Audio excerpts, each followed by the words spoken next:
नमस्ते। आप सभी का होम फर्स्ट टॉकीज एपिसोड 4 में स्वागत है। तो होम फर्स्ट टॉकीज एक ऐसा प्लेटफॉर्म है जहां हर सैटरडे को हम लोन इंडस्ट्री के एक नए टॉपिक के साथ आते हैं। तो आज का जैसे हमारा टॉपिक है कैसे चुनते हैं सही प्रॉपर्टी। तो ये सीरीज को आगे बढ़ाने के लिए और ऐसे ही टॉपिक्स की जानकारी के लिए आप हमारा फेसबुक का पेज लाइक करें, शेयर करें और हमारे बाकी के यूट्यूब पे भी आप हमें फॉलो कर सकते हैं। तो आज का ये टॉपिक के ऊपर डिस्कशन करने के लिए हमारे बीच मौजूद है mister Keyur Bhatt, regional manager Saurashtra home first finance company.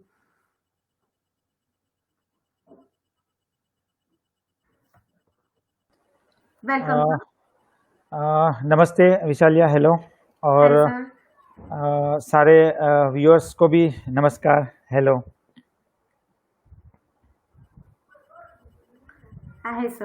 हम्म, अच्छा, तो मैं अपने व्यूअर्स को बता दूं कि ये पूरे सेशन के दौरान अगर उनको कोई भी क्वेश्चंस होते हैं तो आप हमारे कमेंट सेक्शन पे आपका क्वेश्चन लिख दीजिए। हम सेशन के एंड में सारे क्वेश्चंस आंसर करने का ट्राई करेंगे। उसके अलावा अगर आपको चाहिए कि अगले सेशंस में हम लोग किस टॉपिक पर डिस्कशन करें तो उसका भी सजेशन आप हमारे कमेंट सेक्शन में दे सकते हैं। तो चलिए सर, अभी शुरू करते हैं अपना आज का डिस्कशन। जी बिल्कुल। तो सर, जैसे कि आज का अपना टॉपिक है कि कैसे चुने सही प्रॉपर्टी और किस तरीके से इसका इफेक्ट होता है होम लोन के ऊपर। तो सबसे पहला क्वेश्चन ये है कि क्या ये सही टाइम है घर खरीदने के लिए? क्योंकि अगर आज के टाइम पर अगर हम देखें तो दो तरीके के रूमर्स हमारे सामने हैं। एक तो हम्म, ये बोल रहे हैं कि ये सही टाइम है खरीदने के लिए, अभी शायद तक मार्केट रेट्स गिर गए होंगे। एंड जी। दूसरी तरफ एक ग्रुप ऑफ कस्टमर्स है जो लोग बोल रहे हैं कि अभी मंदी के टाइम में कौन घर खरीदता है। तो सर, जी। आपका क्या पॉइंट ऑफ व्यू है इसके ऊपर? अ, विशालिया, मेरा एक व्यू क्लियर ऐसा है कि अगर किसी को प्रॉपर्टी खरीदनी है और पर्टिकुलरली उनको रहने के लिए, खुद हम्म। के लिए रहने के लिए, फैमिली के लिए प्रॉपर्टी खरीदनी है, तो ये बेस्ट टाइम है प्रॉपर्टी खरीदने के लिए, टू बी वेरी फ्रैंक। और तीन चार जो ऑब्वियस रीज़न जो हमको प्रॉपर्टी क्यों अभी लेनी चाहिए, उसके जो रीज़न्स है, ये है कि अभी जो कस्टमर्स है, जो अपने खुद के रहने के लिए प्रॉपर्टी खरीदना चाहता है, बहुत सारे ऑप्शंस हैं। तो ये सबसे अच्छी चीज़ है कि आप कुछ चीज़ खरीदने निकल रहे हो, और ख़ास करके अपना खुद का घर, तो आपके हाँ। पास बहुत सारे ऑप्शन हैं। तो options in terms of flats available है, रो हाउसेस है, टेनामेंट है, रेडी पोजीशन प्रॉपर्टी है, अंडर कंस्ट्रक्शन प्रॉपर्टी है, प्रॉपर्टी अक्रॉस एरियाज। मतलब हाँ। अगर कोई भी आप शहर देखते हो, तो सारे एरिया में डेवलपमेंट हो रहा है। तो hmm. Locations, type of property, ready position, under construction, ये सब ऑप्शंस अवेलेबल है। अवेलेबल है। हाँ सर। दूसरी जो चीज़ है जो क्यों हमको कस्टमर को अभी एनकरेज होना चाहिए, लेना चाहिए, हम्म। वो ये है कि अभी इन्वेस्टर सेगमेंट जो है टोटली इस प्रॉपर्टी बाइंग से दूर है। तो हाँ। नेचुरली जो कंज्यूमर है, कंज्यूमर मतलब जिनको ये प्रोडक्ट कंज्यूम करनी है, होम हम्म। बाई करना है, खरीदना है, लेना है, तो हम्म। बेस्ट टाइम है उनके लिए। बिल्डर का भी बहुत सपोर्ट है, और हाँ। बहुत सपोर्टिव है बिल्ड्स ओके, ओके। उसमें। तो हम्म, सर, जैसे आपने बताया कि अभी इनके पास ऑप्शंस भी बहुत ज़्यादा रहेंगे हमारे कस्टमर्स के पास में। तो क्या अभी कुछ ऑफर्स वगैरह अवेलेबल है क्या व्यूअर कस्टमर्स के लिए? किस तरीके का है मतलब अभी इस बारे में?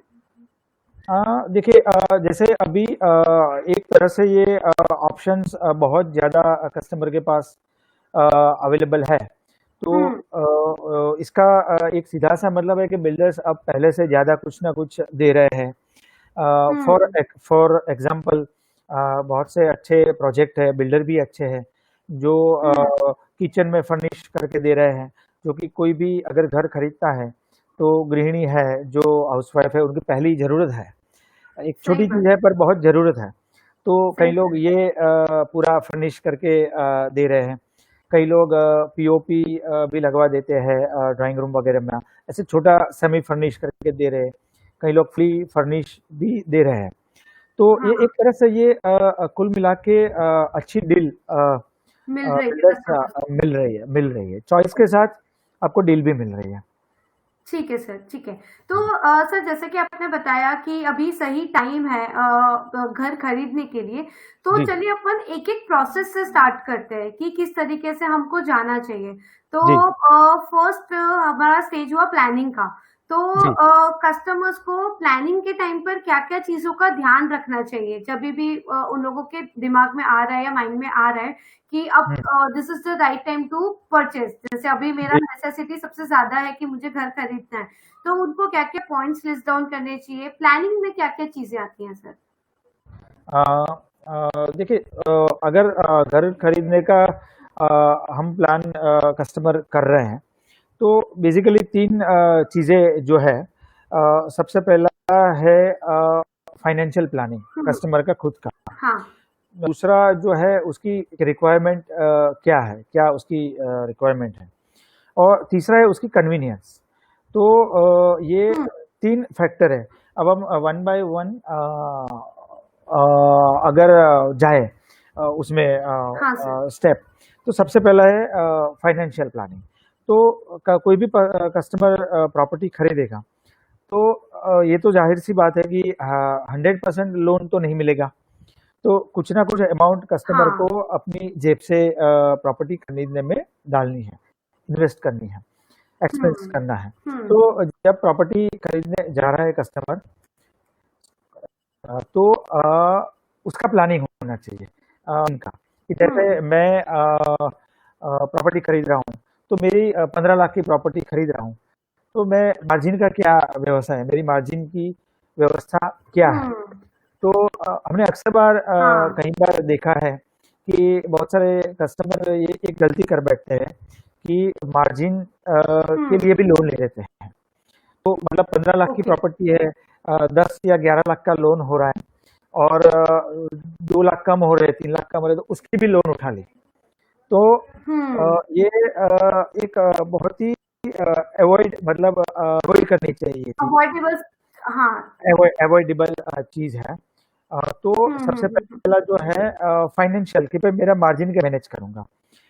दूसरी हाँ, जो चीज़ है, एक मार्जिन का मेरा व्यवस्था हो गई मेरी, देखो मेरा ये पास्ट सेविंग है, 5 साल से काम कर रहा हूँ, 10 साल से काम कर रहा हूँ, अर्न कर रहा हूँ, ये सेविंग है। दूसरा जो पॉइंट जाएगा वो ये है, मुझे लोन कितनी मिल रही है, मेरी हुँ, लोन एलिजिबिलिटी, राइट? तो मुझे 15 लाख हाँ, की फॉर एग्जांपल प्रॉपर्टी लेनी है, तो 12 लाख की लोन मिलनी है और 3 लाख मेरे पास है, देन इट्स डन, कि ये बैठ रहा है, हो रहा है। हुँ, पर दोनों में से कोई एक भी बिगड़ गया, इधर-उधर हो गया, तो पूरा हो जाता है। तीसरा चीज़ जो सही हम बात आगे है। भी उसमें बात करेंगे, some additional costings are there, some contingency costing, additional costings are there. Extra जो खर्चे हैं, हुँ, जो कि हाँ सर, लगते हैं हर बार, वो होने चाहिए, वो होते हैं, उसका भी प्रोविज़न रखना चाहिए। तो सही जो पहला स्टेप है फाइनेंशियल प्लान, हाँ, दूसरा है रिक्वायरमेंट एनालिसिस, कि प्रॉपर्टी ऐसी चीज़ है कि ये कि एक टीवी या कंज्यूमर ड्यूरेबल या एफएमसीजी प्रोडक्ट नहीं है, कि चलो ले ली, देखा हाँ, जाएगा, हो जाएगा।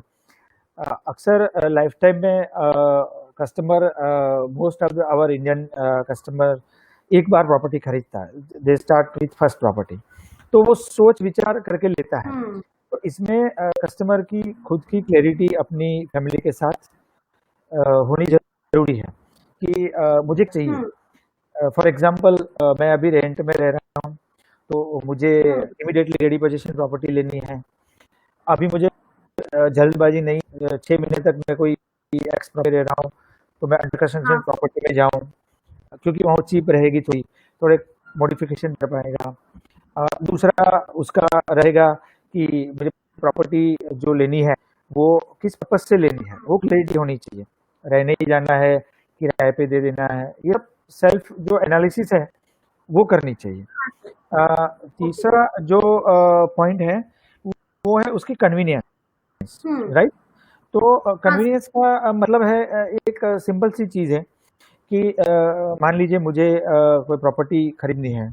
अब मैं शहर से दूर इंडस्ट्रियल एरिया में काम करता हूँ, मेरी जॉब वहाँ पे है। तो मैं सिटी में प्रॉपर्टी खरीदूँ उसका कोई सेंस नहीं है, 10-12 सही बात। किलोमीटर दूर, राइट। हम्म। तो अगर मुझे कितनी भी सस्ते में भी प्रॉपर्टी मिल रही है, पर सही मायने में वो मेरे लिए यूज़फुल नहीं है, बिकॉज़ रोज़ हम्म। उठ के मुझे जो मेरा वर्क प्लेस है वो नज़दीक है। तो एक हम्म। क्राइटेरिया ये भी है कि कस्टमर अपने वर्क प्लेस, फैमिली मेंबर जिसकी भी कन्वीनियंस हो, उसके पास प्रॉपर्टी परचेज़ करे। दूसरा है किसी कस्टमर को एक ऐसा झुकाव रहता है, उनका चॉइस रहती है कि हम्म। मैं सिटी में ही रहूँगा, मैं दूर नहीं जाऊँगा। मैं इस हाँ। 5 किलोमीटर, 6 किलोमीटर से मतलब दूर नहीं जाऊँगा, एक उनकी रेंज है। तो मुझे सिटी सेंटर जहाँ पे पूरा मार्केट हो, मेरे दोस्त, रिलेटिव है, वो सब मिले, मैं शॉपिंग कर पाऊँ, हम्म। मैं रात को लेट आता हूँ तो मेरी फैमिली को भी बीचों-बीच सुकून रहे। तो उनके लिए एडवाइजेबल है कि वो सिटी के बीचों-बीच जो ऑप्शंस अवेलेबल है वो चूज़ करें। तो ये हो गई पर्सनल चॉइस वर्क सही बात। प्लेस पे। और उनकी स्कूल, एक और पॉइंट है स्कूलिंग कि जो भी मेजर है कि बच्चों को स्कूल में आने-जाने में 1 आध घंटा बस में लगता है। ये सब कॉम्बिनेशन ऑफ वेरियस पॉइंट है। तो अगर हम सही समराइज़ बात करें है सर। तो 3 चीज़ रहती है, hmm. Financial planning, margin, loan amount और emergency expense in this, convenience और हम्म। Requirement analysis. हम्म। मेरे हिसाब से ये 3 चीज़ ओके। प्राइम इम्पोर्टेंट है। जी। सर जी, फाइनेंशियल प्लानिंग में मेरे को एक और पॉइंट ध्यान में आया जो मुझे ऐड करना है कि जी, जब हम बजट एनालिसिस कर रहे हैं कि हम सोच रहे हैं कि इतना मार्जिन होना चाहिए, तो मार्जिन के साथ में थोड़ा बहुत अमाउंट हमें इमरजेंसी के लिए भी साइड में रखना चाहिए। जी, मतलब ऐसा ना हो जाए कि मेरे पास में सेविंग मान लो 3 lakhs का है कि मैं 3 lakhs का मार्जिन भर दूंगी, बट मेरे पास और कोई बफर नहीं है क्योंकि हमें जी, नहीं पता कि हमारे बीच में क्या एक इमरजेंसी आ सकती है।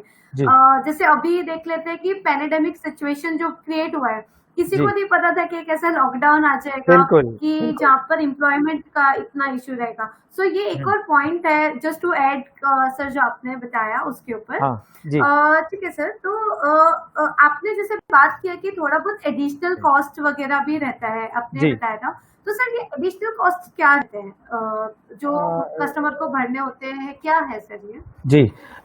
विशाल यार देखिए, प्रॉपर्टी में जो नॉर्मल एडिशनल कॉस्टिंग रहता है, 2 हम्म। तरह से कॉस्टिंग रहता है उसमें। एक होता है builder side property related costing. तो जो मेनली हम्म। उसमें आता है जीएसटी कंपोनेंट आ गया। फिर आता है हम्म। आपका मेंटेनेंस कंपोनेंट, कि मेंटेनेंस प्रॉपर्टी डिपॉजिट कितनी है। कई प्रोजेक्ट में बिल्डर अपफ्रंट मेंटेनेंस ले लेते हैं 3-4 साल का काउंट करके, कई में अच्छा। मंथली होता है, ऐसा होता है। तो हम्म। एक है जीएसटी है, मेंटेनेंस है, कोई पार्किंग चार्जेस है, कोई एमेनिटी का यूज़ हम्म। करने का भी कोई चार्ज है वहाँ पे, प्लस आपका ये इलेक्ट्रिसिटी का कनेक्शन का चार्ज है, पाइप गैस लाइन का चार्ज है। तो ये सब वेरियस चार्जेस है। नो डाउट ये प्रॉपर्टी प्राइस के कंपेयर में इतने बड़े चार्जेस हम्म। नहीं हैं, पर ऐसे छोटे-छोटे चार्ज हाँ। मिला के एक फिर आखिर में कस्टमर को ऐसा एक लगता है ये चीज एक, हाँ, बाहर बड़ा मतलब बड़ा एक अमाउंट बन ही जी, जाता है वो छोटे बन छोटे जाता अमाउंट्स है। करते हुए। तो सही बात है सर। ये एक चीज़ है। तो ये मेजर हाँ। जो है ये प्रॉपर्टी रिलेटेड कॉस्टिंग है। एक और हम्म। जो है वो रजिस्ट्रेशन कॉस्ट, जब प्रॉपर्टी की हम्म। रजिस्ट्री होगी, सील होगा, तो उसके लिए भी वकील की फ़ी लगती है, सेल स्टैम्प वैल्यू सेल लगता है। स्टैम्प ड्यूटी लगती है। तो हाँ ये सर। जो 4-5 चीज़ है ये आदर्श तरीके से आइडियली कस्टमर जब इंक्वायरी स्टेज में है, तब उनको बिल्डर हम्म। से पूछना चाहिए। बिल्डर बताते भी है और नोट डाउन करना चाहिए कि ये हम्म। एक्सपेंस लगेंगे। ओके। अपार्ट फ्रॉम देम एक और हम्म। चार्जेस लगेगा फाइनेंसर चार्जेस, मतलब लेंडिंग इंस्टीट्यूशन जो लोन लेंगे ओके। वो चार्ज, राइट।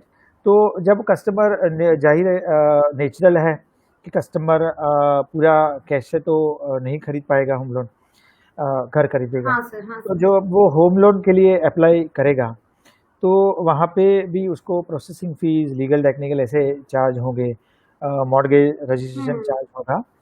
तो ये सब चार्ज कुल मिला के एक सब्सटेंशियल फिगर बन जाता है कस्टमर्स के लिए। तो सही ये बात है। सब हाँ चार्ज हाँ हाँ। जानना चाहिए, लिस्ट आउट करना चाहिए और अकॉर्डिंगली प्लान करना चाहिए, विशालिया। Okay sir.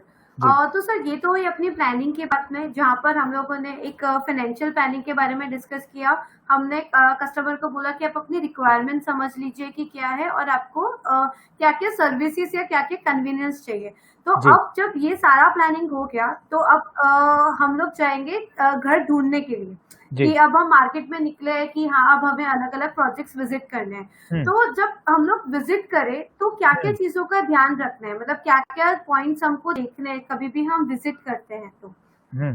राइट। अच्छा, ये जैसे मैंने पहले ही बताया विशालिया कि घर खरीदना एक बड़ी हम्म। अमाउंट, बड़े बजट का एक्सपेंस है। और ये ऐसी चीज़ है कि नॉर्मली कस्टमर सही बार बात बार है। नहीं खरीदता, एक क्योंकि घर के साथ एक सेंटिमेंट, हम्म। इमोशनल भी टच हो जाता है। तो जो उनको शॉर्टलिस्ट करना है प्रॉपर्टी, जो 4-5 तरीके जो है वो ये है कि सबसे पहला तो नॉर्मली एडवर्टाइज वगैरह बिल्डर्स की आती है। और दूसरा जो तरीका है हम्म। Actual site visit. मेरा हमेशा ये सजेशन है, एडवाइस भी है कि हमेशा फिजिकल साइट विजिट प्रॉपर्टी खरीदते वक्त करना बहुत करनी जरूरी है। चाहिए, ज़रूरी है, करनी चाहिए। भले ही वो अंडर कंस्ट्रक्शन हो, रेडी पोजीशन हो, पर आप जब तक वहाँ जाएंगे नहीं, फोटो में देखेंगे और वहाँ जाएंगे और पूरा एरिया, लोकेलिटी वो सब देखेंगे, तो एक ये हम्म। तरीका है। दूसरा जो हम्म। तरीका है वो है अपने रेफरेंसेस, क्योंकि आप कहीं भी अगर देखेंगे तो हम सोशलाइज है, नॉर्मली हम सोशलाइज है। तो हाँ मुझे सर। कुछ भी शॉपिंग करनी है तो किसी से पूछते हैं। हम्म। तो एक हम्म। क्लियर मैटर है कि बात है कि जब मैं प्रॉपर्टी खरीदने जाऊंगा, कोई कस्टमर खरीदने जाएगा, तो 4-5 जान पहचान वाले फ्रेंड, वेल विशर्स, रिलेटिव से पूछेगा कि भाई तुमने हम्म। अभी घर लिया, कहाँ लिया, कैसा रहा, ये रहा। तो एक हाँ सर। रेफरेंस से भी निकालना चाहिए, क्योंकि वो जो हम्म। व्यू आएगा वो सबसे ऑथेंटिक आएगा, उन्होंने फील किया सही है, बात है। उन्होंने एक्सपीरियंस किया है, तो वहाँ हाँ। से आएगा। तो ये बात हुई प्रॉपर्टी आइडेंटिफिकेशन शॉर्टलिस्ट करने की। तो ये हाँ। 3-4 जो प्रैक्टिकल तरीके हैं, उसको हम्म। कस्टमर को अपनाने चाहिए, एडॉप्ट करने चाहिए ओके। प्रॉपर्टी ठीक है चूज सर। करने में। सर जी। इसके बाद ये तो हुई कि क्या क्या चीजें हमें देखना है। अब जी। जब हम प्रोजेक्ट्स पे जा रहे हैं तो हमको बिल्डर्स से क्या क्या चीजें पूछना चाहिए। जी। कोई भी बिल्डर के पास जाए तो हमें उनसे क्या क्या इन्फॉर्मेशन कलेक्ट करनी बहुत जरूरी है आज की तारीख में। जी।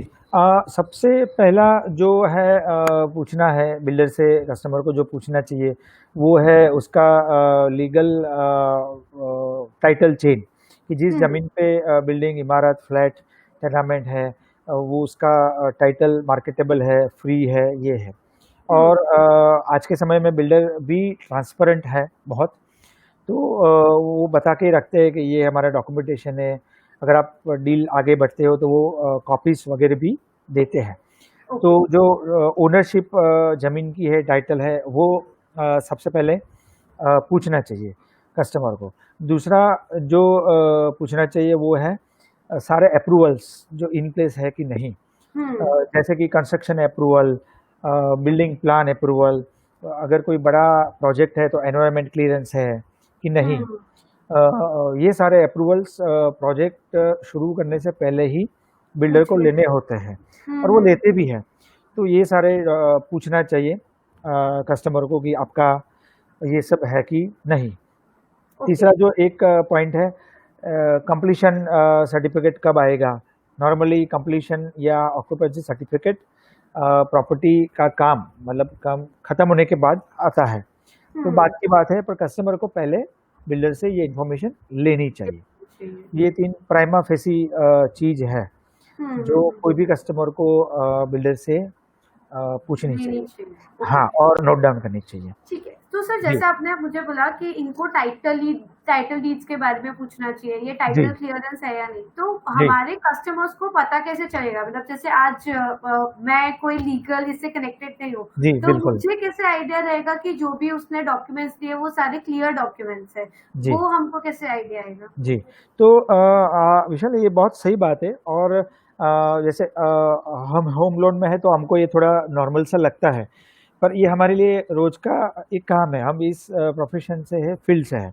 हाँ पर सर। एक एक सिंपल तरीका जो मेरे हिसाब से ये है विशाल है इसमें कोई भी कस्टमर को ऐसा करना चाहिए कि जब वो प्रॉपर्टी स्टेज फाइनल कर रहा है शॉर्टलिस्ट हुँ। करके उसने मन बनाया कि 30-40 प्रॉपर्टी देखी कुछ भी हाँ और सर। उसने एक मन बनाया तो हुँ, उसको ये करना चाहिए प्रॉपर्टी परचेज की प्रोसेस और लोन लेने की प्रोसेस ये दोनों हुँ। पैरेलल चलाना चाहिए। मेरे हिसाब ओके। से ये सबसे बेस्ट बढ़िया तरीका है हुँ। फास्टेस्ट लोन प्रोसेस करके सेल डीड करने का, डिसबर्समेंट ओके। करने का। हाँ। उससे क्या होगा आपका जो मेन क्वेश्चन है कि आपका जो जहाँ से आप लोन के लिए कहीं बैंक से होम फाइनेंस कंपनी है जैसे हम we are at Home First we are also offering home loan तो हुँ। उनके जो हमारे सबके जो रिलेशनशिप मैनेजर हैं वो हुँ। गाइड करते हैं स्टेप बाय स्टेप कस्टमर को गाइड करते हैं।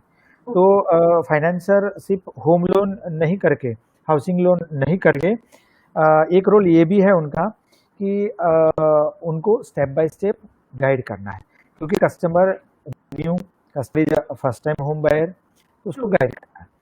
तो जैसे ही ये फाइल वगैरह फाइनेंसर का बंदा आए रिलेशनशिप मैनेजर आएगा तो ही विल हेल्प आउट कि सर इसमें ये हुँ। है एक दो क्वेश्चन पूछेगा कस्टमर को गाइड भी करेगा तो कहीं पे अगर कुछ आगे पीछे है तो हेल्प भी करेगा। हुँ। तो एक ही तरीका है ये पैरेलल प्रोसेस स्टार्ट करना। स्टार्ट करने का। जी जी बिल्कुल। ठीक है सर।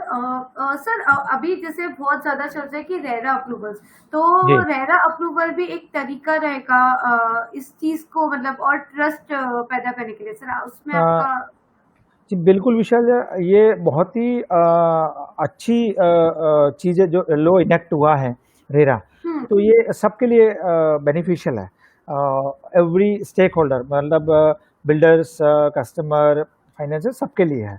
तो हुँ। जहाँ पे रेरा एप्लीकेबल है और हुँ। जो जैसा मैंने बोला कि इंडस्ट्री इवॉल्व भी हो रही है बहुत हुई है पहले से और भी हो रही है ट्रांसफर हो रही है।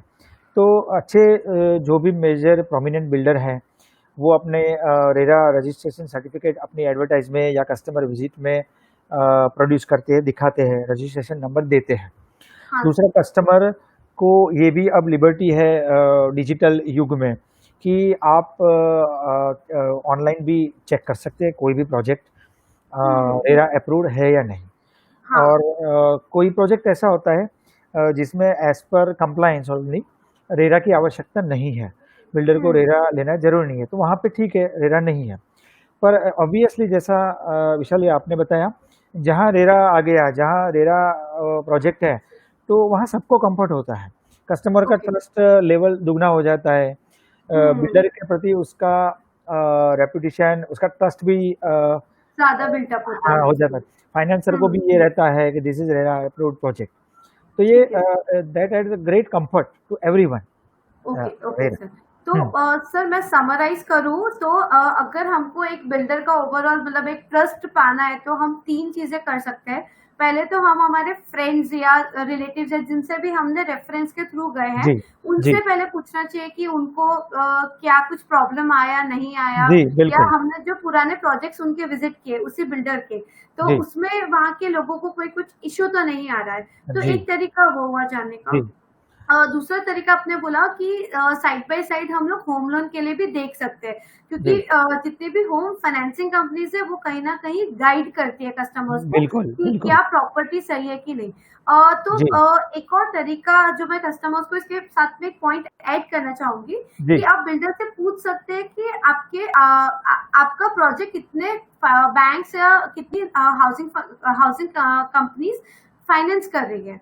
तो जी। ये भी आपको कहीं न कहीं हेल्प करेगा। सर आपको इस पॉइंट पे कुछ और ऐड करना है तो? नहीं, ये आपका बिल्कुल विशालिया, आपका वैलिड पॉइंट है कि ये जो लीगल टेक्निकल के साथ कस्टमर, रेरा के साथ कस्टमर जब विजिट करता है, तो हुँ, बिल्डर से पूछना चाहिए कि भाई आपके प्रोजेक्ट में मुझे लोन यूनिट खरीदना है, घर खरीदना है, तो कहाँ कहाँ से, कौन सी बैंक्स, कौन सी कंपनी से लोन हो रहा है। या तो दूसरे टर्म में हम ऐसे भी कस्टमर को मैं जो जो है उनको कहना चाहूँगा, वो हुँ, पूछ सकते हैं कि वो project APF approve project for finance है या नहीं। ओके। तो उससे क्या होगा कि अगर कोई प्रोजेक्ट एपीएफ प्रोजेक्ट है, अप्रूव प्रोजेक्ट है, तो हुँ, कोई पर्टिकुलर बैंक से या हाउसिंग फाइनेंस कंपनी जैसे हम हैं, हुँ, तो उसे ये कंफर्ट हो गया कि इसमें सारे अप्रूवल्स हैं। हाँ, सारा सारा प्रॉपर्टी रिलेटेड जो चेक्स है, मैंने जो बोला लीगल, टेक्निकल, टाइटल, वो सब आ गया है, वो सब चेक है। तो अच्छा। इससे फ़ायदा क्या होता है, कस्टमर को एक सुकून रहता है कि मुझे पीछे से आगे जाके, मतलब मुझे इसमें कोई टेंशन नहीं हुँ, होने वाला है।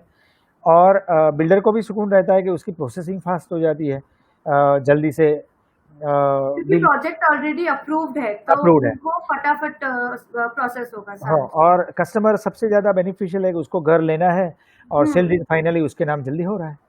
सही बात है सर, सही हाँ, बोला आपने। जी, जी, ठीक है सर, तो अभी हम लोग होम लोन का बात कर ही रहे थे और आपने जी, जैसे बोला कि पैरेलली प्रोसेस रखना चाहिए। तो जी, जब ये लोग घर ढूँढने के ओवरऑल ये प्रोसीजर पे जा रहे हैं, तो जी, क्या-क्या डॉक्यूमेंट्स इनको अपने साथ में रखने हैं? मतलब फिर ऐसा ना हो कि हम आधे प्रोसेस पे गए, फिर हम कुछ डॉक्यूमेंट्स के लिए जी, अटक गए। तो जी, सर एक अगर हम हमारे व्यूअर्स को लिस्ट ऑफ डॉक्यूमेंट्स बता सकें कि ये जी, डॉक्यूमेंट्स अगर आप रेडी रखोगे तो आपका प्रोसीजर और फास्ट हो जाएगा उस जी, तरीके से सर। जी, बिल्कुल। जैसा मैंने अभी बताया विशालिया, हाँ कि सर। हमेशा आइडियली परचेज़ और लोन का पैरेलल करें, ये बेस्ट चीज़ है कस्टमर के लिए। हाँ तो सर। मैं 2-3 चीज़ यहाँ पे जो बताना चाहूँगा कि हुँ। जो कस्टमर को ध्यान में रखना चाहिए जब they are approaching finance company, housing finance company और बैंक। हाँ सर। सबसे पहला है कि कुछ डॉक्यूमेंट्स उनको रेडी रखने चाहिए। अब हुँ। अगेन जैसे हम इस फील्ड में हैं, तो हमको लगता है ये तो कॉमन डॉक्यूमेंट है, इसमें क्या है? क्योंकि हम हुँ। इस फील्ड से हैं। पर मैंने देखा है ओवर द टाइम, इतने एक्सपीरियंस में, कस्टमर के साथ इंटरेक्शन में, कि हमको जो कॉमन लगता है वो कस्टमर के लिए नया है, बिल्कुल नया है। सही तो बात है। ये चीज़ क्या है? जैसे कि सबसे पहली चीज़ है केवाईसीस। कस्टमर को अपने सारे original KYC with xerox ready रखने चाहिए। तो केवाईसी मतलब नो योर कस्टमर डॉक्यूमेंट। तो जैसे कि आधार कार्ड, पैन कार्ड। आधार कार्ड, एग्ज़ैक्टली, आधार कार्ड हो गया, आपका हाँ। पैन कार्ड हो गया, इलेक्शन कार्ड हो गया, ये जो फ़ोटो आईडीज़ हैं, ये सब होना चाहिए। हुँ। उसके बाद आपका इलेक्ट्रिसिटी बिल है, मोबाइल का पोस्टपेड बिल, ये सब केवाईसीज़ हैं, जो हुँ। कि मैंडेटरी है आज के टाइम में, हाँ sir. Enacted by government law. Hmm. तो ये कस्टमर को ओरिजिनल प्लस ज़ेरॉक्स रखनी है। ओरिजिनल है सबसे अच्छी चीज़ है, ज़ेरॉक्स कर सकते हैं। दूसरा, अपने सारे इनकम डॉक्यूमेंट्स जो भी अवेलेबल हैं, किसी के पास बैंक सैलरी स्लिप होगी, किसी का हुँ। पास लेटर पैड होगा, किसी के पास ये सैलरी स्लिप फॉर्म 16 होगा, लिखा हुआ हुँ। होगा, वो चीज़। अगर आईटी रिटर्न होगा, इनकम टैक्स रिटर्न होगा, अगर सेल्फ एम्प्लॉयड है और किसी पर के पास कुछ भी नहीं है, कोई बात नहीं, उसका भी सॉल्यूशन है। जैसे we at Home First only do this, तो वो हाँ। बताना चाहिए कि भाई मेरे पास ये अवेलेबल नहीं है एट द टाइम ऑफ जब वो प्रोसेस होम लोन का स्टार्ट करते हैं। तीसरा जो चीज़ है, अपना सारा जितने भी अकाउंट हैं, हाँ सर। उसमें एक लेटेस्ट एंट्री करके, पासबुक एंट्री करके रेडी रखो, बैंक ताकि स्टेटमेंट जी, अपडेटेड रखना है। हाँ। पासबुक या बैंक स्टेटमेंट जो भी बोलते हैं। हाँ सर। चौथी चीज़ है, जैसे मैं कस्टमर हूँ, मैं फर्स्ट टाइम बायर हूँ, मैंने कभी कम लोन लिया है, पहली बार घर खरीद रहा हूँ, तो मैंने जो भी लोन लिए हैं पास्ट में, छोटे-मोटे जो भी हो, हुँ। उसका भी मैं इन्फॉर्मेशन रेडी रखूँ। उसका कोई हाँ। वेलकम लेटर आया है, रिपेमेंट आया है, तो वो भी मैं रेडी रखूँ। रेडी रख के हाथ के ऊपर रखने में तो कोई हर्ज नहीं है। उससे सही क्या, बात। फाइनेंसर को एक जल्दी डिसीजन मेकिंग पे आने में हेल्प होगी। ओके, तो ओके सर। ये सब जो बेसिक चीज़ें हैं, जो मैंने बेसिक हुँ, लिस्ट आउट की है, ये रेडी रखनी चाहिए उनको। ओके। राइट। ठीक है सर। और हाँ। सर अभी अपन जैसे प्रॉपर्टी का बात कर रहे थे, तो जी, अभी जनरली अपने कस्टमर्स का मानना ऐसा होता है कि मेरा सैलरी एकदम प्रॉपर है, मेरा एज जी, भी सही है, तो जी, मुझे होम लोन मिल जाएगा। बट जी, इसके अंदर एक और फैक्टर होता है जिसके कारण लोगों को बहुत प्रॉब्लम आती है होम लोन में, वो है प्रॉपर्टी। तो जी, सर प्रॉपर्टी कितना इम्पोर्टेंट रोल प्ले करता है पूरे होम लोन के प्रोसेस में? जी। एक बहुत सही है और मैंने अक्सर कस्टमर्स को यहाँ परेशान कई बार होते हैं। हाँ सर। तो हाँ, उसमें ऐसा है एक मैं एक अपने सभी दर्शकों को एग्ज़ाम्पल से ही बताने की कोशिश करूँगा। हुँ, मान लो कि मैंने एक मेरा होम लोन सैंक्शन करवा दिया है ठीक है 15 सर। लाख के लिए। तो हाँ, अब मैं फर्स्ट टाइम पहली बार चूँकि घर खरीद रहा हूँ और मेरे हाथ में सैंक्शन लेटर आ गया है। तो मैं खुश हो जाऊँगा, मैंने फैमिली में, रिलेटिव में बता दिया कि भई मेरी लोन 15 लाख सैंक्शन हो गई है। हो गई। अब मैं जाके प्रॉपर्टी डिसाइड करी है, सैंक्शन लेटर आ गया और मैंने 15 लाख की प्रॉपर्टी डिसाइड करी। तो अपन अभी बात कर रहे हैं हाँ, सर प्री अप्रूवल सैंक्शन की, मतलब जहाँ हाँ, पर हम जी, जी, प्रॉपर्टी से पहले जी। सैंक्शन, तो प्री अप्रूवल सैंक्शन ले जी, रहे हैं प्रोफाइल के बेसिस पे। जी, तो मैं ये बताना चाहता हूँ कि प्रॉपर्टी कैसे इम्पैक्ट करती है आपकी लोन को। हाँ इसका सर। एग्ज़ाम्पल देना चाहता हूँ। हाँ तो सर। अब जैसे मैंने 15 लाख का सैंक्शन लेटर मेरे हाथ में है, तो मैं इंप्रेशन में हूँ कि मेरा 15 लाख का लोन हो हो जाएगा। जाएगा। अब मैं प्रॉपर्टी जो फाइनल करी उसकी प्राइस है 15 लाख। हाँ तो सर। अब नेचुरल सी बात है, as a finance industry, home loan industry से आप हम सब समझेंगे कि 15 लाख की प्रॉपर्टी मैं खरीद रहा हूँ, तो उसमें 15 लाख का लोन नहीं नहीं मिलेगा, मिल सकता। राइट? तो जो आपने बताया कि प्रॉपर्टी कैसे इम्पैक्ट करता है, तो इसका हुँ, ये आंसर है कि एक चीज़ होती है आपकी इनकम, कस्टमर की खुद की कमाई जो हाँ करते सर। हैं। दूसरी चीज़ होती है प्रॉपर्टी की परचेज़ प्राइस। हुँ, अगर किसी कस्टमर की इनकम बहुत ज़्यादा है, पर उसकी प्रॉपर्टी प्राइस कम है, तो अकॉर्डिंगली उसका 80 या 85% के रेंज में लोन मिलेगा। मिलेगा। और किसी कस्टमर का प्रॉपर्टी परचेज प्राइस बहुत ज़्यादा है, मान लो कोई 20 लाख की प्रॉपर्टी खरीद रहा है और सिर्फ 10 लाख की लोन चाहिए, तो उसको 10 लाख अपनी जेब से अरेंज करना है। तो प्रॉपर्टी लोन एलिजिबिलिटी में बहुत इम्पैक्ट करता है। हुँ, इसीलिए मैंने पहले ही बीच में स्टार्टिंग मैंने एक पॉइंट रखा कि आइडियली दोनों प्रोसेस प्रोसेस साथ में स्टार्ट करें। पैरेलल पैरेलल करें। तो हुँ, ये सबसे अच्छा हमारे जो कस्टमर्स हैं उनके लिए सबसे अच्छा है कि हाँ। फास्ट प्रोसेसिंग होगा हुँ, ऐसे। हुँ, हुँ, हुँ, हुँ, हुँ। ठीक है एक सर। एक चीज़ मैं विशाला इसमें आपको ऐड करना चाहूँगा हाँ कि सर। जैसे प्रॉपर्टी परचेज़ करने के बाद लोन में 2 मुकाम होते हैं। जैसे हुँ। हम गेम में पड़ाव आते हैं करोड़पति में, तो 3,20,000 का पड़ाव है, 6,40,000 ऐसे। हाँ, हाँ, तो हाँ। अगर हम ऐसे बात करें हमारे दर्शकों के लिए, तो 2 पड़ाव हैं। एक पड़ाव है आपका लोन प्रिंसिपल सैंक्शन, हुँ, सरल सरल शब्द में बात करें तो, जो कि सैंक्शन लेटर मैंने बोला कि सैंक्शन लेटर है। हाँ सर। और दूसरा पड़ाव है सैंक्शन लेटर के बाद वाला डिसबर्समेंट तक का।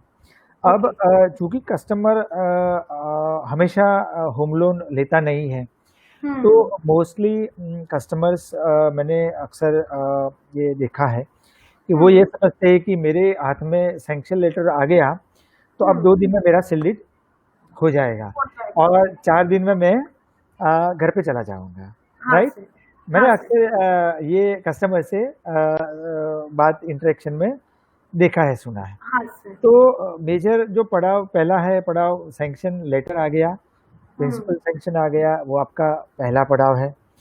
सबसे इम्पोर्टेंट जो चीज़ होम लोन में रहती है, कस्टमर के लिए, बिल्डर के लिए या फाइनेंसर के लिए, वो ये है कि सैंक्शन के बाद जल्दी से हम उस केस तक को फाइनल पड़ाव पे मुकाम पे डेस्टिनेशन पे ले जाएँ। जी, और वो होता है डीडी इश्यू करना बिल्डर के नाम का, राइट? हाँ, हाँ जो सर, हाँ सुन सर। रहे, देख रहे, वो भी समझ रहे होंगे।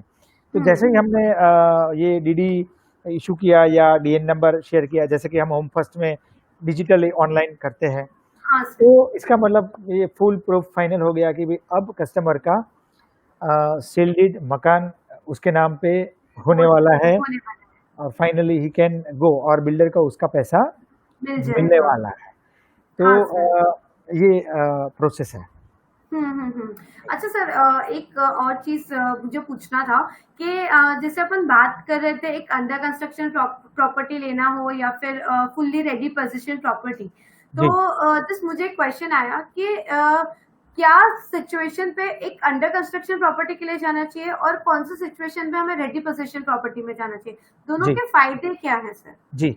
विशाल, या देखिए, इसमें हमेशा जो हमने जब कस्टमर प्रॉपर्टी चूज़ करने जाएँ, तो हुँ, जो भी हमको सुन रहे, देख रहे हैं, हमारे वो सारे व्यूअर्स। दर्शक, व्यूअर्स, दर्शक हैं, तो ये है कि अपनी खुद की क्लैरिटी पहले बनाए रखें। और थोड़ा अजीब-सा लगेगा, पर मैं कहना चाहूँगा कि नोट डाउन करना रखें। नोट डाउन सिस्टम खुद लिख के रखें। क्योंकि हाँ, अक्सर क्या होता है कि हम कुछ डिसाइड करते हैं और कुछ अलग ही, हम जहाँ बिल्डर की विज़िट करते हैं, कोई हमको इन्फ्लुएंस करता है कि भाई ये अच्छा है, ये अच्छा है, तो हम थोड़ा डाइवर्ट हो जाते हैं। तो हाँ। अब ये डिसाइड कैसे करें आपकी, जैसे आपने क्वेश्चन बेसिक ये है, तो किसी कस्टमर को मेरा हमेशा क्लियर है, रहने जाना है, अभी रेंट पे रह रहा है, खुद के घर पे रहने जाना है, तो कुछ नहीं सोचना है, रेडी पोजीशन या 2 महीने 3 महीने में जो पोजीशन मिल रही है, वो प्रॉपर्टी चूज़ करनी चाहिए। जल्दी से जल्दी मेरा पोज़ेशन जहाँ पे मिल रहा है। Absolutely clear, and hmm, use अगर आपका रहना है, तो मेरे हिसाब से, जैसे मैंने पहले भी वही बोला, कि राइट टाइम हुँ, सीधी रेडी पोजीशन प्रॉपर्टी, या हार्डली 2-3 महीने में जो आपको पोजीशन मिल रहा है, वो प्रॉपर्टी फाइनल करो और आगे चले जाओ। हाँ। सिनेरियो एक ये हो सकता है कि अभी आप आपके पेरेंटल हाउस में रह रहे हैं, या जॉइंट में रह रहे हैं, और आपको कोई जल्दबाजी नहीं है, हुँ, रेंट आपके रेंट नहीं चढ़ रहा है, जॉइंट फैमिली रह रहे हैं, और आप सुकून से आराम से अपने लिए टू अपग्रेड बड़ी प्रॉपर्टी, एमिनिटीज़ वाली ऐसे देख रहे हो। तो हुँ, उन कस्टमर्स, उन व्यूअर्स के लिए मेरा ये सजेशन है, उनको अच्छे से हंट करना चाहिए मार्केट में। हुँ, बिकॉज़ उनको कोई प्रेशर नहीं है, उनको कोई जल्दबाजी नहीं है, पेरेंटल हाउस या जॉइंट में साथ में रह रहे हैं, तो उनको ऐसी प्रॉपर्टी चुन-चुन के बार्गेन के लिए भी कोशिश करनी चाहिए। हाँ सर। और दूसरा ये एंगल है कि अच्छे बिल्डर के प्रोजेक्ट कंप्लीट होते हैं, तो उसमें अंडर कंस्ट्रक्शन में थोड़ा रेट भी कम रहता है। तो ओके। एडिशनल बेनिफिट कस्टमर को वहाँ मिल जाएगा कि भाई हुँ, मैं यहाँ पे सेव कर रहा हूँ, प्लस मैं रेंट भी पे नहीं कर रहा हूँ, साथ में रह रहा हूँ, कोई जल्दबाजी नहीं है। तो मैं अंडर कंस्ट्रक्शन प्रॉपर्टी, जहाँ पे ऐसा सिनेरियो है, उनको अंडर कंस्ट्रक्शन प्रॉपर्टी सिलेक्ट करनी ले चाहिए। लेनी चाहिए। हाँ, और जहाँ आपका रेंट का चक्कर चल रहा है, तो आप ऑलमोस्ट हाँ, रेडी टू मतलब गो। रादर देन रेंट देना, मैं उसकी जगह ईएमआई पे करूँ एंड चाहूँ कि मेरा खुद का घर बन जाए वहाँ पे। जी, बिल्कुल, आप ईएमआई देते जाओगे, ओनरशिप आती जाएगी, आगे जाके प्रॉपर्टी का एप्रिसिएशन भी होगा, और खुद के घर की सबसे अच्छी चीज़ ये है कि खुद के घर की फ़ील ही अलग है। तो सही बात है सर। हाँ, तो एक सोशल भी वो रहता है कि मेरा खुद का घर रह रहा हूँ, मैं जहाँ भी जो चाहे वो तोड़-फोड़ ऐसे कर सकता हूँ, एक फ़ील अलग है, और वो होनी भी चाहिए। तो हाँ सर, और हमें खुशी भी है कि हम इस फ़ील्ड से जुड़े हुए हैं, और हम लोगों को इसमें कर रहे हैं। अपना घर तो दिलाते हैं। जी, जी, मतलब हम एक मीडियम बन रहे हैं, ऐसा नहीं हम कर रहे हैं, पर एक हुँ, वी आर एक निमित्त है, तो हाँ सर, मीडियम है। तो ऐसे मतलब मोटा-मोटी में क्लैरिटी ये है कि ये सिंपल, बहुत कॉम्प्लिकेटेड चीज़ नहीं बनानी है, हाँ सर। सिंपल रखना है। ये तो है। हाँ, हुँ, आपका जो क्वेश्चन है, एक चीज़ अलग हो जाएगी, अगर कोई कस्टमर इन्वेस्टमेंट पर्पज़ से अगर प्रॉपर्टी ले रहा है, रेंट के हिसाब से, एप्रिसिएशन के हिसाब से, तो उसका पूरा डायनामिक्स अलग रहेगा। उसकी ओके। पूरी फाइनेंशियल कैलकुलेशन सब लगाएँगे, क्योंकि एनीवे लोन भी लेगा, और पैसे भी इन्वेस्ट करेगा, तो उसका हम टच नहीं कर रहे, पर उसका एनालिसिस अलग अलग रहेगा, रहेगा। हाँ बिल्कुल सर, हाँ अलग सर। रहेगा, बिल्कुल अलग सर रहेगा। एक और चीज़ जो मुझे अंडर कंस्ट्रक्शन में ऐड करनी है, जी, आपने जब बात किया तो मुझे ध्यान में आया कि एक और चीज रहेगा कि अंडर कंस्ट्रक्शन प्रॉपर्टी में पैसे तुरंत नहीं दे रहे हैं, मतलब वो जी पार्ट बाय पार्ट जा रहे हैं। तो जी अगर किसी का फाइनेंशियली अगर वो थोड़ा स्टेबल बहुत ज्यादा नहीं है, तो वो लोग जी एक बार के लिए अंडर कंस्ट्रक्शन प्रॉपर्टीज ज्यादा प्रेफर कर सकते हैं। जी अ, बिल्कुल। ये अंडर कंस्ट्रक्शन प्रॉपर्टी जैसे बताया, एक जिनको इमरजेंसी में पोजीशन नहीं चाहिए उनके लिए है। दूसरा ये सही आपने सवाल टच किया है। कई हाँ बार होता सर। है कि कस्टमर को जैसे मैंने मार्जिन की बात बताई थी, तो ऑलमोस्ट मार्जिन हो गया है। थोड़ा उसने अच्छा प्लान किया है, बफर भी है कि भाई सर मेरे ये एडिशनल एक्सपेंस हो गए, थोड़ा मैं फर्नीचर इंटीरियर भी कराऊंगा, अब मुझे थोड़े 10-15% पैसे ही कम हो रहा है। तो हाँ। इस सेगमेंट के कस्टमर्स के लिए अंडर कंस्ट्रक्शन प्रॉपर्टी सबसे अच्छा ऑप्शन है। होगा क्या कि उसको एक खुद का घर लेने का मौका मिल जाएगा। उसका हम्म। बजट लिक्विड कैश नहीं है, बट हम्म। कॉन्फिडेंट है कि मेरी हम्म। इनकम स्टेबल है, आएगी। इतनी तो स्टेबल है, इससे ऊपर नहीं दे पाऊंगा। तो हम्म। उन कस्टमर को डेफिनेटली अगर रेंट भी आ रहा है, पर जाना चाहिए उनको अंडर कंस्ट्रक्शन प्रॉपर्टी में। फायदे सही होंगे बात। उनको दो। एक हम्म। तो प्रॉपर्टी सस्ती मिलेगी थोड़ी रेडी पोजीशन से। दूसरा फायदा होगा उनको मार्जिन एक साथ बनने की दिक्कत नहीं आएगी, तो उनकी हाँ। लिक्विडिटी पे प्रेशर नहीं आएगा, और हाँ सर। फिर भी कस्टमर अपना खुद का घर लेने की हिम्मत कर पाएगा। ऐसा है। ओके, ओके सर, ठीक है। अच्छा सर, एक और होम लोन रिलेटेड पॉइंट, जैसे आपने मुझे बताया कि 15 लाख का घर का प्राइस है जी एंड टोटल 50 लाख पे नहीं मिलता। तो जी कई बार अपने को एक कस्टमर से क्वेश्चन आता है कि मैंने तो घर खरीदा है 20 लाख में, पर जो जी भी आप ये जो वैल्यूएशन कंसिडर कर रहे हो वो 18 लाख कंसिडर कर रहे हो, फिर 18 जी लाख के ऊपर फिर आपको 90% लोन मिलता है। तो जी किस तरीके से ये लोग एक बार के लिए वैल्यूएशन चेक कर सकते हैं कि मतलब जो प्राइस में ये लोग खरीद रहे हैं जी वो सही है या नहीं? जी। अच्छा देखिए, उसमें ऐसा है कि जैसे पैरेलल करने का यही फ़ायदा है। आप परचेज़ प्रॉपर्टी आइडेंटिफ़ाई, परचेज़ और लोन की प्रोसेस पैरेलल करने का सबसे बड़ा फ़ायदा यही है। जैसे मेरा प्रोजेक्ट एपीएफ है।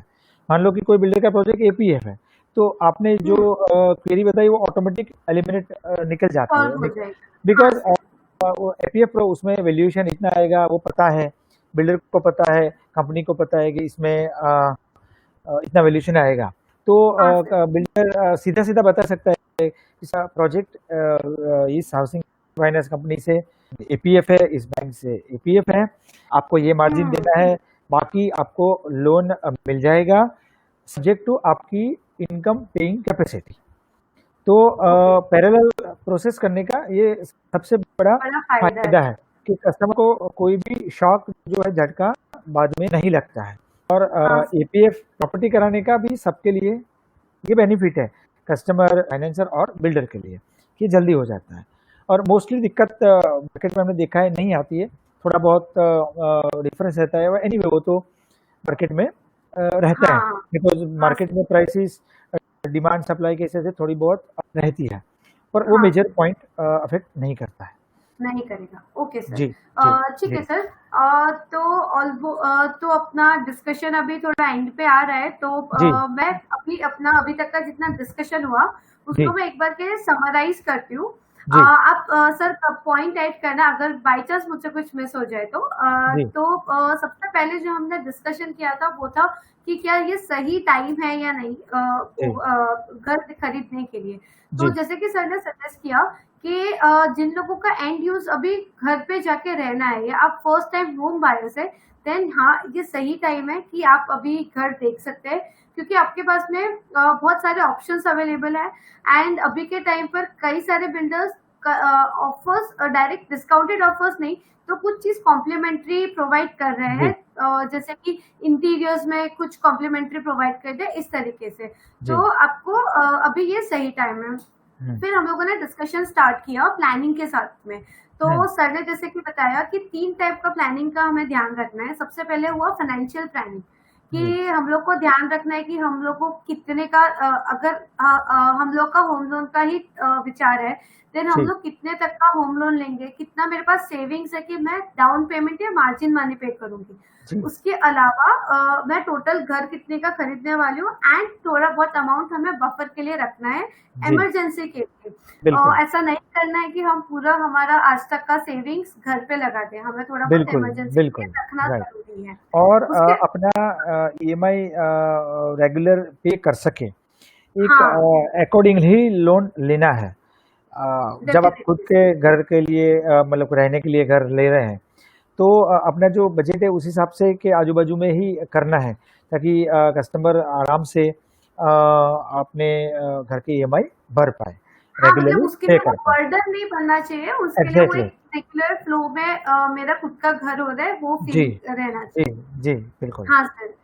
तो हाँ, ये हुआ हमारा फाइनेंशियल प्लानिंग। जी, जी, फाइनेंशियल प्लानिंग के बाद में हमने थोड़ा बहुत डिस्कशन किया कन्वीनियंस के ऊपर एंड जी। रिक्वायरमेंट एनालिसिस हुँ, कि एक्चुअली मेरा रिक्वायरमेंट क्या है। अगर हुँ, मतलब अभी मेरा फैमिली कैसा है, उनको कितना बड़ा घर चाहिए, कहाँ हुँ, पे कैसा घर चाहिए, हुँ, कन्वीनियंस कि मेरे को जी, प्रायोरिटी किस चीज़ को देना है। मतलब मेरे हुँ, को ये चाहिए कि बिल्कुल। मेरे ऑफिस से पास में हो घर, या फिर बच्चे हैं तो बच्चों का स्कूलिंग, जी, हॉस्पिटल्स, ये सब चीज़ों का ध्यान रखते हुए हमें बिल्कुल, हमारे बिल्कुल। पॉइंट्स नोट डाउन करने हैं। जी, जी, ठीक है सर, इसके बाद हम लोगों ने डिस्कस किया एडिशनल कॉस्ट के ऊपर जी, कि क्या-क्या एडिशनल कॉस्ट एक होता है जो कि बेसिक प्राइस के ऊपर हमको पे करना रहता है। ये आता ही है जब हम ये पूरा का पूरा घर खरीदने जी, का प्रोसेस कर रहे हैं। जी, तो जी, उसके अंदर कुछ 3-4 टाइप्स के होते हैं। एक जी, तो होता है एमेनिटीज़ के ऊपर चार्जेस। जी, कई-कई जगह पर मेंटेनेंस का जो चार्ज होता है हुँ, बिल्डर्स एक साथ लेते हैं, मतलब 10 साल का एक साथ ले लिया। हुँ, हुँ, उस तरीके से होता है। तो आपका जी, पार्किंग चार्जेस रहेगा, जी, मेंटेनेंस चार्जेस रहेगा, या कुछ एमेनिटीज़ है, या जी, फ्लोर वाइज़ थोड़े प्राइसेस जी, बढ़ते जी, जाते हैं। बिल्कुल। तो एक तो अपना ये कॉस्टिंग हुआ। जी, दूसरा कॉस्टिंग होता है टैक्सेस का, तो जैसे जी, जीएसटी भरना पड़ता है। तो हुँ, एक जीएसटी का अमाउंट हुआ। जीएसटी अमाउंट के अलावा हमें स्टैम्प ड्यूटी भरना पड़ता है। घर बिल्कुल, हमको बिल्कुल। अपने नाम पे चाहिए जी, है, जी, तो जी, उसके लिए हमें दस्तावेज़ बनाने के लिए वकील जी, का खर्चा आएगा, और बिल्कुल। फिर हमारा स्टैम्प ड्यूटी चार्जेस हुँ, आएगा। हुँ, हुँ, अब ये हुँ, घर को खरीदने के लिए अगर हम होम लोन के लिए जाने वाले हैं, तो होम लोन का खुद का एक चार्जेस रहता है जो कि हम प्रोसेसिंग फीस लेते हैं। तो बिल्कुल। एक प्रोसेसिंग फीस के चार्जेस रहेंगे, जी, और उसके अलावा लीगल टेक्निकल चार्जेस आते हैं। तो बिल्कुल। ये छोटे-छोटे चार्ज करके एक जी, बड़ा चार्ज बन सकता है, तो हमें इसके इसके लिए भी एक बार बिल्डर से पूछना है पूछना कि क्या-क्या एक्चुअली चार्जेस लगेंगे। मैं आपको ये चार्जेस होते हैं, ऐसा नहीं कि हाँ ये सर, चार्जेस गलत है, ये चार्जेस सब जगह होते हैं। होते बट हैं। जो कस्टमर के लिए सबसे इम्पोर्टेंट चीज़ ये है कि वो चार्जेस की इन्फॉर्मेशन लें, बिल्डर से हाँ, पूछे। वो बिल्डर से पूछे कि सर आपके कौन से चार्जेस है, आप मुझे बताएं। वो फाइनेंसर से पूछे कि आपके कौन से चार्जेस है, वो मुझे बताएं, और वो नोट डाउन करें कि जैसा मैंने बताया कि ये छोटे-छोटे चार्ज मिला के एक बड़ी अमाउंट हो जाती है। तो अक्सर सही क्या बात होता है कि कस्टमर जब घर का उसकी की मिलती है, चाबी मिलती है, तब ऑलमोस्ट फाइनेंशियली वो खिंच गया होता है। है, सही बात है। राइट?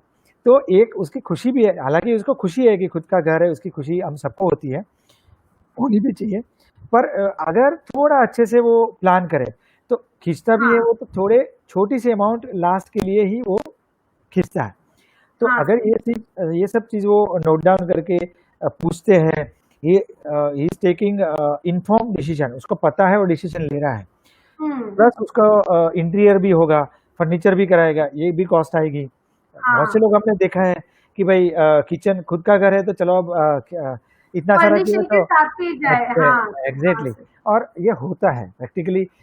जब हम नया घर खरीदते हैं तो जैसा भी मर्ज़ी हो, जैसा भी बजट हो, हम किचन में कराएँगे, सबसे पहले हाउसवाइफ़ गृहिणी वही माँगते हैं, और पीओपी कराएँगे, तो इट इज़ कॉमन। तो इन हाँ। सब का भी जो क्या एक्सपेंस होगा, बजट होगा, ये सब नोट करके रखें, और पूरा एक टोटल इतना अमाउंट बजट जाएगा, ये रेडी रखें। कैलकुलेशंस मतलब ये सब चीज़ों के करते रहने चाहिए बिल्कुल, साइड बाय साइड। बिकॉज़ मेरा ऐसा हमेशा मानना है कि हम सिर्फ़ कस्टमर को इंडस्ट्री से है लोन नहीं देते हैं, हम उनको काउंसल करते हैं, हम उनको गाइड करते हैं, हम उनको हेल्प करते हैं, और हाँ, सब कर रहे हैं, सब फाइनेंस से कर रहे हैं, we are one of them. तो जैसे एक सरल शब्द में हम बोले, हम हलवा खाते हैं, राइट? तो हाँ सर। हलवा हलवा खाना हमको हम सबको कितना अच्छा लगता है, मतलब मुंह में भी अच्छा लगता है, जवान को भी अच्छा लगता है और सीधा हमको उतर जाता है, तो कितना अच्छा लगता है। तो ओवरऑल हमारा एक मेरा ऑब्जेक्टिव यहाँ पे ये है कि हमारा कस्टमर जब घर खरीदते हैं, उसके लिए लोन लेते हैं, तो वो हलवे खाने जितना आनंद वाला, सुकून वाला, अच्छा एक्सपीरियंस हो। तो सही बात है। उसी के लिए हम सब जो अभी बात कर रहे हैं, उसका कोर ऑब्जेक्टिव जो उद्देश्य है वो ये है कि एक घर खरीदना, लोन लेना, एक हलवे खाने जैसा, सुकून का आनंद जैसा एक्सपीरियंस होना होना चाहिए चाहिए। हाँ कस्टमर सर, के लिए। हाँ राइट, सर, हाँ सर, ऐसा है। डेफिनिटली। हम्म। ठीक है सर। हाँ, तो फिर हम लोगों ने आगे ये डिस्कशंस किया कि हमें ये पूरी प्रोसेस को सुकून वाला करने के लिए जी होम जी। लोन का प्रोसेस और घर खरीदने का प्रोसेस पैरेलली स्टार्ट कर देना चाहिए। बिल्कुल। हमारे आप कभी भी होम लोन के लिए अप्लाई करेंगे या आप कभी होम फर्स्ट में अप्लाई करें, तो जी होम फर्स्ट के रिलेशनशिप मैनेजर्स हमेशा आपको गाइड करेंगे कि किस टाइप के घर आपके लिए सही रहेंगे। अगर जी। उन्हें बिल्कुल। वो हर प्रोसेस में आपको गाइड करते एग्जैक्टली, रहेंगे स्टेप बाय कि स्टेप। हाँ सर, तो आपको प्रोफाइल वाइज़ और हर तरीके से वो आपका मदद करेंगे। फिर राइट। बात आती है कि प्रॉपर्टी पे, तो आपको हम्म। प्रॉपर्टी में क्या-क्या चीज़ें देखनी है। तो सबसे पहले आपको चेक करना है आपके दोस्तों के साथ। आप जिन लोगों ने नया घर खरीदा है, उन सबसे जाके बात करिए कि जी उनका एक्सपीरियंस कैसा है, उन्होंने कौन-सी बैंक से लोन करवाया है, किस तरीके से करवाया है। तो जी एक बार उनसे पूछिए कि उन्होंने जो घर खरीदा उसमें उनको कुछ प्रॉब्लम आया, उनका एक बार फीडबैक लेना ज़रूरी है। जी। जब वो बिल्कुल। एक्सपीरियंस शेयर करेंगे, तो जी आपको भी उस एक्सपीरियंस से कहीं न कहीं एक मदद बिल्कुल, मिलेगा। बहुत मायने रखता है उनका हाँ सर। फीडबैक। हाँ हम्म। सर।